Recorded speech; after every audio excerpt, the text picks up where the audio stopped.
हमारे साथ तारानगर से विधायक मौजूद, उनसे बातचीत करते हैं कि किस तरह से नरेंद्र बुडानिया जी कि सर किस तरह से आज आपने सदन में एक बड़ा मुद्दा उठाया, भ्रष्टाचार की आप बात कर रहे थे, आपकी विधानसभा क्षेत्र का एक मामला। देखिए, तारानगर में कुमाराम लिफ्ट कैनाल की नहर के ऊपर पटड़ा बनाने के लिए, मिट्टी डालने के लिए 2 टेंडर जारी हुए और उन टेंडरों की दोनों की 2 टुकड़ों में हुए, एक साथ हुए और दोनों 1,93,93 लाख रुपए के थे। उस टेंडर की प्रक्रिया में 6 लोगों ने भाग लिया, 6 फर्मों ने। और जब वो टेंडर जब खुले तो सब सही पाए गए।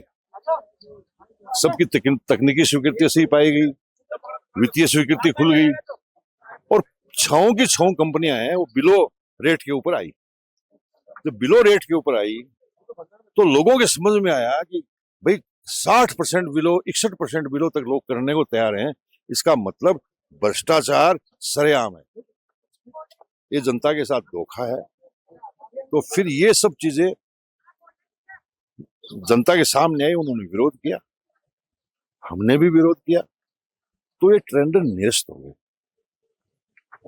फिर निरस्त होने के बाद हमने कहा इस काम की आवश्यकता ही नहीं है, लेकिन फिर जो है बड़े लोगों का दबाव पड़ा और फिर जो है ये टेंडर दोबारा टेंडर हुए तो इन्हीं कंपनियों ने भाग लिया, उन्हीं को वापस दे दिया। उन्हीं कंपनियों ने, 6 कंपनियों ने भाग लिया, लेकिन उन्होंने किसी एक कंपनी को देना था, इसलिए 5 कंपनियों के जो है वो टेंडर निरस्त कर दिए और सिर्फ एकल कंपनी रखी। और उस एकल कंपनी ने, जिसका नाम पीएम इंफ्रा नाम था, पीएम इंफ्रा प्रोजेक्ट, उसने पहले जब टेंडर आमंत्रित में रेट जो भरी थी वो -37 बिलो भरी थी। अच्छा। और जब दूसरी बार जब उसने रेट भरी तो 0.1% पे। अब आप देखिए कितना बड़ा गैप है दोनों के बीच में। तो ये गैप जो है, ये सारी भ्रष्टाचार का जो है, एकदम भ्रष्टाचार स्पष्ट है कि उसे मिलकर के अधिकारियों ने मिलकर के 500 प्रोजेक्ट जो है, 5 के प्रोजेक्ट निरस्त किए और एकल कंपनी को दिए। मैंने इस संबंध में माननीय मुख्यमंत्री जी के सामने बात लेके आया था, मैं स्वयं मिला था, मुझे जांच का भरोसा दिलाया, लेकिन आज लंबा समय निकल गया, अभी 7-8 महीने निकल गए तो उसकी कोई जांच नहीं हुई। तो फिर मैंने आज सदन में ये मुद्दा उठाया कि आप इसकी जो टेंडर प्रक्रिया में जो अधिकारी थे, क्योंकि पैसा तो उठा लिया उन्होंने, तो टेंडर प्रक्रिया में जो अधिकारी थे जिन्होंने मिली भगत से ये काम हुआ है, तो उस मिली भगत की आप जांच कराइए और दोषी अधिकारियों को सजा दीजिए। कितना बजट, कितना पैसा था इस पूरे प्रोजेक्ट के लिए?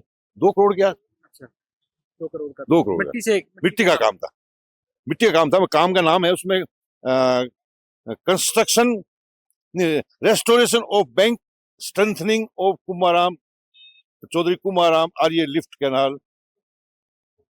उसका दोनों टेंडरों का जो काम का नाम यही था कि मिट्टी का स्ट्रेंथनिंग, यानी मिट्टी डाल के उसको स्ट्रेंथनिंग करने का काम था, जो कोरा फर्जी और कोरा झूठा है। क्या लगता है कि भ्रष्टाचार की जड़ें, क्योंकि आप तो बहुत लंबे अनुभव है आपको, लोकसभा से लेकर यहाँ तक का राज्यसभा से लेकर, किस तरह से देखते हैं कि भ्रष्टाचार लगातार बात होती है कि जीरो टॉलरेंस की बात होती है, क्या जड़ों तक जा चुका है भ्रष्टाचार? भ्रष्टाचार जड़ों तक जा चुका है, सरकार के कंट्रोल में नहीं है, अधिकारी वर्ग सारा सिस्टम चला रहे हैं और अधिकारी फैसला करते हैं। आप देखिए कि कितने भ्रष्टाचार के मुद्दे उठे हैं, उसमें किसी पे भी कोई जो है किसी का पर कोई कार्रवाई नहीं हुई और कार्रवाई की उम्मीद भी नहीं है। हम लोग जो है इस मुद्दे को उठाया है, हम इस मुद्दे को मरने नहीं देंगे। सरकार यदि कार्रवाई नहीं करेगी तो हम इसके धरना और प्रदर्शन करेंगे। बड़े लोगों का हाथ है कि किस तरह से आप देखते हैं कि कौन बड़े लोग ऐसे राजनीतिक जो प्रभाव रखते हैं उसको आपको भी मालूम है, जो प्रभाव रखने वाले लोग हैं वही इसमें इन्वॉल्व होते हैं, वही इन्वॉल्व होते हैं। जांच में पता लग जाएगा कि कौन किन व्यक्तियों के वो उस कंपनी पे किसका अवैध हाथ है, जांच करेंगे तो पता लग जाएगा। पेपर लीक जैसे बड़े मुद्दे हैं, उन पर भी बड़ी बात होती है, किस तरह से देखते हैं? क्योंकि ये भ्रष्टाचार की बड़े, अब तो ओएमआर शीट का भी मामला सामने आया है।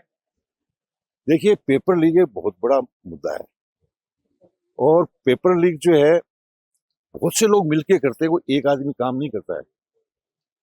अब सरकार जो है कहे कि आपकी सरकार में हुआ, हमारी सरकार में नहीं हुआ। हमारी जब सरकार थी, तो पेपर आउट हुए तो उसके ऊपर जो है कानून बना, और ऐसा कानून बना जो हिंदुस्तान के किसी भी स्टेट में ऐसा कानून नहीं है उनके विरोध में। और उसका रिजल्ट, किसी चीज का रिजल्ट आता है वो धीरे धीरे आता है। अब जो है पेपर लीक के मामले चल रहे हैं, सरकार को घमंड नहीं करना चाहिए, सरकार को सावचेत रहना चाहिए कि ये जो गिरोह है ये कभी भी सक्रिय हो सकता है। अब आप जो है एमआर शीट की बात कर रहे हो, तो बड़ा घपला हो रहा है, बहुत सालों से हो रहा है, पिछले टाइम से भी हो रहा है, अभी भी हो रहा है। तो ये किसके टाइम में क्या हो रहा है, इसके टाइम में नहीं हो रहा है, इसको छोड़ करके ये ऐसा विषय है जो हमारे नौजवानों से जुड़ा हुआ विषय है। इस पे सबको गंभीरता से बात करनी चाहिए, और गंभीरता से बैठ करके इस जो पेपर लीक जैसे मामले हैं, जो जो एमओआर शीट की जैसे मामले हैं, उनके ऊपर जो है ध्यान देकर के सख्त कार्रवाई करनी चाहिए, सख्त निगरानी रखनी चाहिए। ये थे हमारे साथ नरेंद्र बुडानिया जी। लंबा अनुभव इनको है राजनीति का, कई बार ये सांसद रहे हैं, मंत्री विधायक रहे हैं सरकारों में। ऐसे में कहा जा सकता है कि इन्होंने एक बड़ा मुद्दा इनके क्षेत्र का है, जो मिट्टी से बना हुआ मानो उसको पाल को लेकर 2 करोड़ का मुद्दा, 2 करोड़ का ये टेंडर था, जिसमें उन्होंने कहा कि सर जो अधिकारी उनकी मिलीभगत, कई बड़े लोग राजनीतिक लोग हैं उनकी मिलीभगत से ये भ्रष्टाचार इस पूरे मामले में हुआ है। इस टेंडर प्रक्रिया को रद्द करना चाहिए, और कहीं ना कहीं इनका कहना है कि बड़े लोगों का हाथ है और एक ही कंपनी को बार बार टेंडर निरस्त होने के बाद भी दिया जा रहा है। तो इसकी जांच हो, इसको सदन में आज उन्होंने ये मुद्दा उठाया है। भ्रष्टाचार की बात उन्होंने कही कि जड़ों तक ये जा चुका है, छोटे से लेकर बड़े स्तर तक। ऐसे में कहीं ना कहीं इनका कहना है कि पेपर लीक का मामला हो, ओमेर सीट का मामला हो, ये पिछली सरकार से लेकर अब तक हुआ है, ये गिरोह है, इसको कहीं ना कहीं कार्रवाई होनी चाहिए, सरकार किसी की हो। लेकिन ये बड़े संवेदनशील मुद्दे हैं। पॉलिटिकल पंचायत के लिए कैमरामैन राकेश के साथ दर्शक सिंह।